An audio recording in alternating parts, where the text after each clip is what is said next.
Ndatubatore imbagarure mayitangiye, ndatubuntu butagereranywa bwa Nyagasani. Reka mvuge ndatumutaga wuje umucyo, ndatubatore imbagarure mayitangiye, ndatubuntu butagereranywa bwa Nyagasani. Nawe bagihimbi mperi impundi ntoruhawe, nahabwa impundu mu gitaramo cy'abadatana. mperi impundu iyo ndatirwa abahizi. Amajwi yose imirya y'inanga, iminihiro y'ingoma n'ibikurate, musaserdoti ububereye.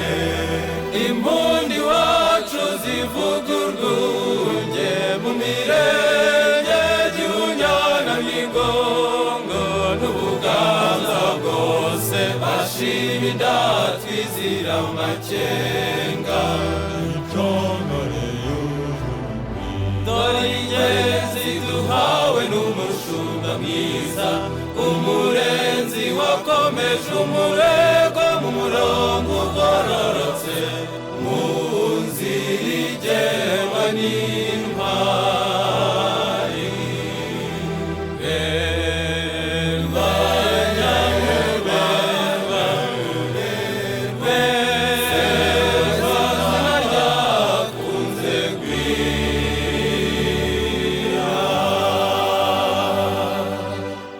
Ntugacogore kuba imanzi, ntugakangwe n'izo manga, ntukazaririzwe n'ibizenga, ntukarambirwe n'urugendo,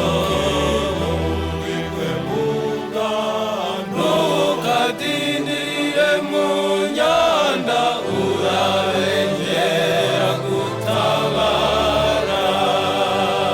Tuzagushyigikira mu gukomeza umugambi mwiza wiyemeje. Urakomeza umurego ugera n'ubutwari, urangwe n'umuravu w'inyangamugayo.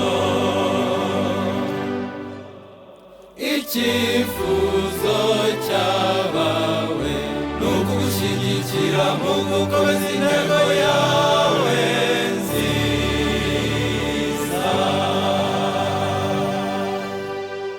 Komera ugembere ugenda n'umugambi wiyemeje ubwawe.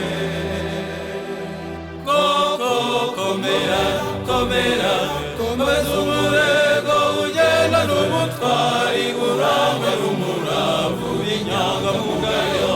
Wihe mihigo urukundo rutajegajega, n'urukundo ruhamye, arirwo rugenga byose.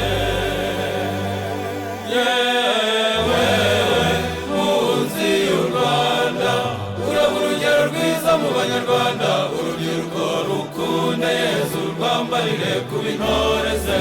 Koko komera, komera, komeza umurego ugenda n'ubutwari, urangwe n'umuravu w'inyangamugayo. Wihe mihigo urukundo rutajegajega, n'urukundo ruhamye, arirwo rugenga byose. Ntore ya Nyagasani, yobora imbaga ya Nyagasani, uyitere inkunga, itere intambwe.